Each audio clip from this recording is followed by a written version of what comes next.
Bonjour et bienvenue à notre exploration approfondie. C'est un défi qu'on connaît pas mal tous. Avoir Internet rapide, fiable, surtout quand on sort des grands centres. Ouais, c'est clair. Mais il y a une technologie qui fait beaucoup jaser puis qui promet de connecter même les coins perdus.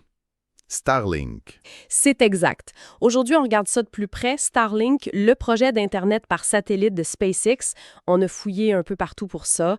Des analyses tech, de la documentation officielle de Starlink, Wikipédia, des comparatifs, Mhm. avec d'autres technologies, là. Notre but, c'est assez simple. Comprendre Starlink, comment ça marche pour vrai, c'est pour qui, comment ça se compare à, mettons, la fibre optique, puis surtout, c'est quoi les enjeux autour de ça. Oui, il y en a plusieurs. C'est une discussion pour saisir un peu les dessous de cette innovation. Une promesse de monde connecté, mais peut-être avec un certain coût. Alors, commençons par la base. OK. Starlink, donc, c'est le service Internet satellite de SpaceX, l'entreprise d'Elon Musk. La vision derrière ça, c'est double un peu. Ah oui? Ouais, d'un côté, financer les ambitions spatiales de SpaceX, tu sais, Mars, tout ça, et de l'autre, ben réduire la fracture numérique dans le monde, offrir une connexion là où les réseaux terrestres se rendent pas. Le cœur de l'idée, c'est cette fameuse méga-constellation. On parle pas de quelques satellites, là. C'est des milliers. Exact. Des milliers en orbite terrestre basse, qu'on appelle LEO, Low Earth Orbit. C'est ça la grosse différence avec les vieux services par satellite finalement. C'est ça. Explique-nous un peu la différence. Ben, les systèmes traditionnels, c'est des satellites géostationnaires, ou GEO. Ils sont loin, là, à 36 000 km. Starlink, c'est beaucoup plus proche, autour de 550 km seulement. OK. Puis cette proximité, ça change tout pour le temps de réponse, la latence. Ah, la fameuse latence. C'est crucial, ça. Oui, on passe d'environ 600 millisecondes, c'est une demi-seconde de délai quand même pour le géo, C'est énorme. à juste 20 à 40 millisecondes avec Starlink. C'est quasi instantané. C'est comparable à la fibre optique pour ça. Puis ça ouvre la porte à des usages comme, mettons, les jeux en ligne rapide ou les appels vidéo sans ce décalage un peu plate, là. Tout à fait. Puis cette constellation, elle n'arrête pas de grandir. Mi-2024, on parlait de plus de 6300 satellites actifs. Wow! Et en juillet 2025, SpaceX disait avoir plus de 6 millions d'abonnés. Fait que ça continue, le déploiement est constant. D'accord. La théorie est super intéressante, mais concrètement, là, comment le signal arrive chez moi si je m'abonne? Il y a des satellites en haut. Ouais, Mais après? le système a comme 3 morceaux essentiels. Premièrement, les satellites LEO eux-mêmes. Les plus récents communiquent entre eux avec des liens laser. Ça veut dire moins besoin de passer par le sol tout le temps. OK, un maillage direct en haut. C'est ça. Deuxièmement, les stations terrestres, des grosses antennes là, qui font le pont entre les satellites et le gros réseau Internet mondial. Puis troisièmement, le terminal chez l'utilisateur, l'antenne qu'on installe. Cette orbite basse, Léo, à part la faible latence, c'est quoi son autre gros avantage? C'est la couverture dynamique. Comme les satellites bougent tout le temps au-dessus de nous, l'antenne au sol en voit toujours plusieurs. S'il y a un obstacle qui passe ou un petit problème avec un satellite, Mhm. le système change pour un autre satellite super vite sans qu'on s'en rende compte, idéalement. Ça assure la continuité. Parlons du kit conçoit, le matériel Starlink. C'est quoi qu'il y a dans la boîte? Le kit standard, ça vient avec l'antenne plate motorisée. Elle s'oriente toute seule, c'est assez cool. Ouais. Ouais. Puis un routeur Wi-Fi, souvent Wi-Fi 6 maintenant, les câbles, puis un support de base pour la poser. Puis j'ai vu qu'il y a différents modèles d'antennes, pour différents besoins. Exactement. Tu as l'antenne standard, la V3 là, pour la maison. Ça coûte autour des 350-450 euros, mettons. Après, il y a la mini, toute petite, pour voyager, camper. Ah, celle-là est populaire. Ouais, vraiment. Environ 300 euros. Puis après, tu as les modèles plus gros, plus chers pour les bateaux, les avions ou les entreprises qui ont besoin de plus de performance. OK. Puis l'installation de la version maison, la V3, c'est compliqué? Non, c'est pensé pour être fait par l'utilisateur. Faites-le vous-même, comme on dit. L'idée, c'est tu branches, tu mets l'antenne dehors avec une vue claire du ciel, puis t'attends un peu. C'est l'application mobile qui te guide beaucoup. L'application, pour vérifier s'il y a des arbres ou le coin du toit qui bloque. C'est ça. C'est super important, c'est le ciel dégagé. L'app te permet de scanner autour pour trouver la meilleure place. C'est si critique que ça? Une branche d'arbre, ça peut tout gâcher? Gâcher, c'est peut-être fort, mais ça peut causer des micro-coupures, oui. Si tu fais juste naviguer sur le web, c'est pas trop grave. Tu le verras peut-être même pas. Mais si tu es en plein meeting vidéo, Ah, là, c'est plate. ouais, ou dans un jeu en ligne, ça peut devenir frustrant assez vite. Faut vraiment une vue la plus claire possible. Un petit mot sur la Starlink Mini. Elle semble parfaite pour les nomades. Oui, elle est vraiment pensée pour ça. Format sac à dos, le routeur Wi-Fi est dans l'antenne. Elle consomme pas beaucoup d'électricité, peut marcher sur batterie ou DC, idéal pour un van de camping. Puis la vitesse est bonne quand même. Ils promettent plus de 100 mégabits par seconde, ce qui est très, très bon pour une solution portable comme ça. OK. Passons aux performances réelles. Les chiffres de 2025, ça dit quoi sur la vitesse, la latence? En téléchargement, donc pour recevoir des données, on parle typiquement de 100 à 250 mégabits par seconde. Le MBS, là, c'est l'unité de vitesse. Ouais. Certains tests montrent même des pointes entre 150 et 350 MBS, parfois plus, dans les zones bien desservies, comme ici en Amérique du Nord ou en Europe. C'est quand même rapide. Puis pour envoyer des fichiers, l'upload? Là, c'est plus modeste, généralement entre 10 et 40 MBS. La latence, elle, on le dit, c'est souvent entre 20 à 45 millisecondes, MS, là. C'est le temps de réaction. Des fois, ça monte un peu vers 60 MS. Fait que pour streamer Netflix en 4K, faire des zooms sans problème, travailler de la maison, ça le fait. Absolument. Pour ces usages courants, là, Starlink donne une expérience vraiment bonne, très satisfaisante. Puis les gamers? Pour les joueurs vraiment, vraiment exigeants, sont des jeux hyper rapides, là, la petite différence de latence avec la fibre peut se sentir. Mais honnêtement, pour 95% du monde, c'est une connexion solide. Puis l'avenir s'annonce encore mieux. Là, on parle de nouveaux satellites, les V2. Oui, les nouvelles générations, les V2 mini qui sont lancés en ce moment, puis les futurs V2 plus gros pour le lanceur Starship, ils sont pas mal plus puissants. Plus puissants comment? Ils visent des capacités 4 à 10 fois plus grandes. Le but, c'est d'offrir plus de vitesse, peut-être même arriver au gigabit par seconde un jour, mais surtout de pouvoir gérer plus de monde sur le réseau sans que ça ralentisse. Parlons fiabilité. SpaceX annonce 99,9% de temps de disponibilité. Est-ce que ça colle à la réalité, surtout avec cette histoire d'obstruction? C'est une bonne question. Ça, le 99,9, c'est une moyenne.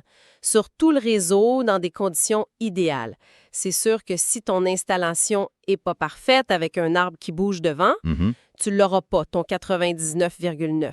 Mais la façon dont la constellation Léo est faite, avec les satellites qui passent toujours, ça donne une bonne résilience. Si la vue est bonne, c'est généralement très stable. Oui. L'antenne est faite solide aussi contre la météo, neige, pluie. Effectivement, elle a un système pour faire fondre la neige. Elle est testée pour résister à la grosse pluie, au grand vent jusqu'à 160 km/h quand même et aux températures extrêmes. OK. Par contre, il faut être réaliste. Une tempête vraiment violente ou une chute de neige très, très dense, ça peut affecter le signal temporairement. C'est physique, là, les ondes radio à travers tout ça. Mais ça reste fiable en cas de pépin majeur au sol. Oui, c'est là qu'elle brise souvent. Quand les infrastructures terrestres sont KO après une catastrophe, Starlink peut être déployé vite, puis ça marche. Puis la couverture, ça s'étend où maintenant? En 2025, on parle de plus de 80 pays. Le Canada est couvert, bien sûr, puis ça continue de s'étendre. Beaucoup en Afrique, en Asie du Sud. Son point fort, c'est vraiment les zones éloignées. Exactement. Les zones rurales, les montagnes, les îles, le désert, là où c'est trop cher ou compliqué d'amener la fibre. On a des exemples comme en France où ils ont eu l'autorisation après consultation ou des projets au Maroc, au Niger pour connecter des régions isolées. OK. Parlons argent.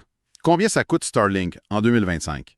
Pour un particulier, l'abonnement résidentiel standard pour une adresse fixe, ça joue autour de 65 € par mois dans plusieurs pays. En France, un tarif autour de 40 € par mois a été mentionné après un ajustement. Puis au Canada, fait combien environ? C'est souvent plus proche du 140-150 $ canadiens par mois, mais ça peut varier un peu. Faut ajouter à ça le coût de l'antenne au début, la standard V3 autour de 760 $ canadiens neuf, je crois. Quand même un bon montant initial. Oui. Pour les voyageurs, il y a le forfait mini à environ 25 € mois. Le prix canadien serait à vérifier. Plus l'achat du kit mini, qui est un peu moins cher que le standard. Puis tu as l'offre mobilité, l'ancien Roam, pour les VR ou les bateaux. Ça, c'est plus cher. Oui, autour de 85-90 € ou l'équivalent en dollars par mois pour l'illimité en déplacement. Mais tu peux suspendre le service quand tu ne l'utilises pas. Ça, c'est pratique. Puis pour les entreprises, il y a des forfaits pro. Oui. Maritime, aviation, site fixe pro, les prix commencent plus autour de 150-250 euros par mois ou l'équivalent, et ça monte. Ça vient souvent avec une antenne plus performante, une priorité sur le réseau. Une priorité. C'est pour éviter que ce soit lent quand il y a trop de monde. C'est ça l'idée. Si tu es dans une zone où il y a beaucoup d'utilisateurs Starlink en même temps, ben le trafic des clients pro ou de ceux qui payent un extra est traité avant celui des clients résidentiels standards, pour garantir une meilleure performance. OK. Donc, un coût mensuel plus l'achat du matériel au départ. On l'achète tout, ce matériel? Principalement sur le site web de Starlink, mais on commence à voir des revendeurs agréés dans certains pays, genre des magasins d'électronique. Faut faire attention si on achète usagé, j'imagine. Puis tu pourras pas l'activer. Faut être prudent avec ça. Bon, le grand duel maintenant. Starlink contre la fibre optique. C'est quoi le meilleur choix? Ben, c'est moins un duel qu'une question de où t'habites finalement.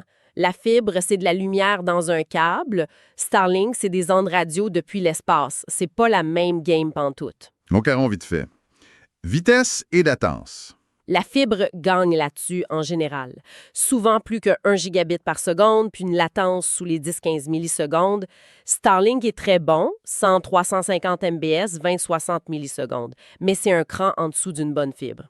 La couverture. Là, avantage Starlink est de loin. Pour le rural, l'isolé, c'est là sa force. La fibre, ça coûte cher à tirer partout. Stabilité. La fibre, une fois que ça marche, c'est super stable. Pas trop affecté par la météo. Starlink, c'est fiable si c'est bien installé, mais on le dit, faut un ciel clair, puis une météo extrême peut jouer un peu. Installation et coût. Fibre, t'as besoin d'un technicien. Starlink, tu le fais toi-même. Côté prix, l'abonnement fibre est souvent moins cher par mois, genre 50-80 $ canadiens. Starlink est un peu plus cher, autour de 140-150 $, puis t'as le coût du matériel au début. Fait que le verdict. Il est assez clair, finalement. Starlink, ça remplace pas la fibre là où elle est bonne et disponible. Si tu as accès à une bonne fibre, reste avec la fibre. C'est pas mal ça. Mais Pour tous ceux qui sont dans des zones mal desservies, les zones blanches ou grises, là, Starlink, c'est une révolution. C'est souvent la seule option pour avoir du vrai haut débit. OK. Mais même cette solution miracle a ses problèmes, ses défis. Le support client, par exemple, ça revient souvent dans les critiques. Oui, c'est un point faible connu. Le support, c'est juste par ticket via l'application ou le site web, pas numéro de téléphone. Ah ouais? Pas de téléphone? Non.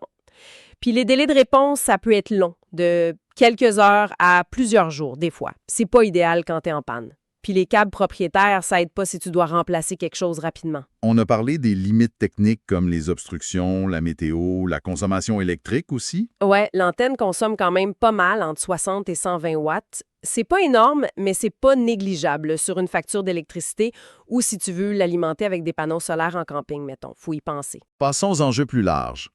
Les débris spatiaux. Des milliers de satellites de plus en orbite, ça fait peur un peu, non? Oui, c'est une préoccupation majeure pour tout le monde qui travaille dans le spatial. Plus tu as d'objets là-haut, plus le risque de collision augmente.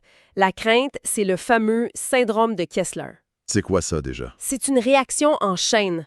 Une collision crée des débris qui causent d'autres collisions qui créent encore plus de débris, jusqu'à ce que certaines orbites deviennent inutilisables, pleines de scrap qui voyagent à toute vitesse. Ouf.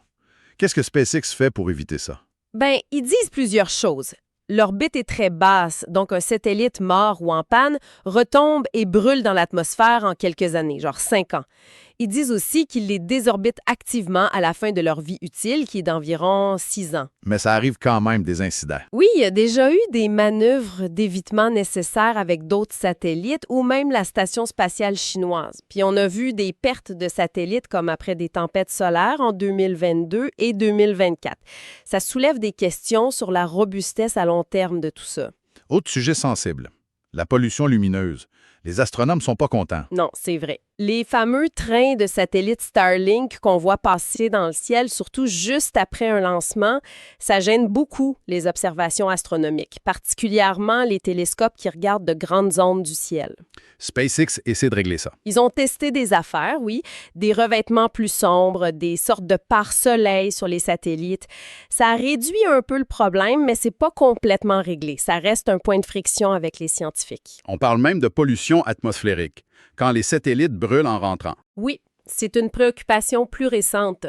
En brûlant, ils relâchent des particules comme des oxydes métalliques dans la haute atmosphère. On ne sait pas encore trop c'est quoi l'effet à long terme de cette accumulation sur l'ozone ou même sur le climat, c'est à l'étude. Puis la dimension géopolitique, on l'a bien vu avec la guerre en Ukraine. Absolument. Starlink a été crucial pour l'Ukraine pour maintenir les communications militaires et civiles, c'est indéniable. Ouais. Mais ça a aussi montré le pouvoir énorme qu'une compagnie privée peut avoir dans un conflit. L'histoire de la désactivation présumée près de la Crimée, ça a fait beaucoup jaser. Exactement. Selon certaines sources, Musk aurait refusé d'étendre la couverture pour empêcher une attaque ukrainienne sur la flotte russe par peur d'une escalade nucléaire. SpaceX a ensuite dit que la zone avait jamais été activée puis que c'était un refus d'activer, pas une désactivation. Peu importe la version exacte, ça montre l'influence stratégique de Starlink. Puis ça pose des questions sur qui contrôle ces infrastructures critiques en temps de guerre. D'autres pays s'inquiètent, la Chine par exemple. Ouais, des textes militaires chinois parlent de Starlink comme d'un avantage potentiel pour les États-Unis, pour les drones, les communications militaires, et ils réfléchissent à comment le surveiller, voire le neutraliser si nécessaire. C'est aussi une des raisons pour lesquelles l'Europe développe sa propre constellation Iris-Car, pour pas dépendre des autres. Puis pour finir avec les défis, il y a eu des pannes récemment, des grosses pannes. Oui, les sources mentionnent des pannes mondiales en juillet et septembre 2025. Ça aurait touché beaucoup de monde. SpaceX aurait dit que c'était lié à des mises à jour logicielles qui ont mal tourné. Ça rappelle que rien n'est infaillible. C'est ça. Même un système comme ça peut tomber en panne, puis plus on en dépend, plus c'est un risque. Malgré tout ça, Starlink continue d'avancer. C'est quoi la suite? Ah oui, ça évolue constamment. Surtout les satellites eux-mêmes. La génération V2 Mini est en cours de déploiement. La V2 complète, encore plus grosse, attend le lanceur géant Starship pour être lancé en masse. Le but, c'est d'augmenter la capacité du réseau de 4 à 10 fois. Pour gérer plus de monde et donner plus de vitesse. C'est l'idée. Puis les liens laser entre satellites deviennent la norme. Ça change quoi, ça, les liens laser? Ça crée un vrai réseau dans l'espace. Moins besoin de toujours repasser par une station au sol proche. Ça permet une couverture plus directe, plus rapide, même au-dessus des océans ou des pôles. Il y a aussi des changements dans la propulsion des satellites, l'utilisation de nouvelles fréquences radio, ça bouge tout le temps. Les ambitions restent immenses. Couvrir toute la planète d'ici 2030, connecter les objets IoT, même supporter les communications vers la Lune et Mars. Puis le fameux service direct ou cell, l'idée, c'est que nos cellulaires actuels puissent se connecter direct au satellite Starlink pour envoyer des textos, peut-être même faire des appels ou utiliser un peu de données quand il y a zéro réseau cellulaire normal. Ah ouais. Sans changer de téléphone, c'est ce qu'ils visent. Les premiers tests avec des partenaires comme T-Mobile sont annoncés pour début 2025. Ça pourrait être un no game changer. Starlink a pris de l'avance, mais la compétition s'organise. Certainement. Amazon avance avec son projet Kuiper, une autre méga constellation. OneWeb est déjà là, mais vise plus les entreprises et gouvernements. Il y a Telesat ici au Canada aussi. Mais l'avantage de SpaceX, c'est quoi? C'est qu'ils lancent leurs propres satellites. Avec leur fusée Falcon 9 réutilisable, ça coûte moins cher et ils peuvent en lancer souvent. Puis avec Starship qui s'en vient, ça va juste accélérer encore plus leur capacité de déploiement. C'est un avantage énorme sur la compétition. Donc, si on résume, Starlink, c'est une vraie innovation qui change la donne pour l'Internet par satellite grâce à l'orbite basse. Puis ça amène une solution là où il n'y en avait pas avant. C'est un outil puissant contre la fracture numérique, oui, c'est clair. Mais il faut garder en tête les bémols. C'est pas encore la fibre là où elle existe. Il faut un ciel dégagé, il y a un coût initial. Puis surtout, ça soulève des questions complexes, environnementales et géopolitiques qui sont vraiment importantes pour notre avenir dans l'espace, puis sur Terre aussi. La technologie avance tellement vite, la constellation grandit tout le temps. C'est clair qu'il faut suivre ça de près. Absolument. Puis ça nous laisse avec une question peut-être. Alors que Starlink puis ses concurrents veulent lancer des dizaines de milliers d'autres satellites, comment on va gérer ça collectivement? L'équilibre entre connecter tout le monde puis préserver l'espace et notre ciel nocturne, c'est pas simple. Ou une autre question pour la route, quel impact ça va avoir à long terme sur les cultures, les économies des régions les plus isolées, maintenant que l'accès à l'info mondiale devient potentiellement aussi simple que de pointer une antenne vers le ciel? Une question vertigineuse. Merci beaucoup pour cette discussion éclairante. Merci à toi.